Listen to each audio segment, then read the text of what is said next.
So hello everyone, welcome to another blog. এখন তোমরা সবাই খুব ভালো আছো, আমিও খুব ভালো আছি। আর জুলাই মাস মানে হচ্ছে রথের মাস।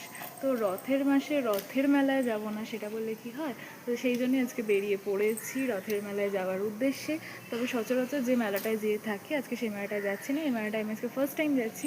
তো চলো তোমাদের সাথেও শেয়ার করা যাক, আর পুরো ভিডিওটা লাস্ট অবধি দেখতে থাকো।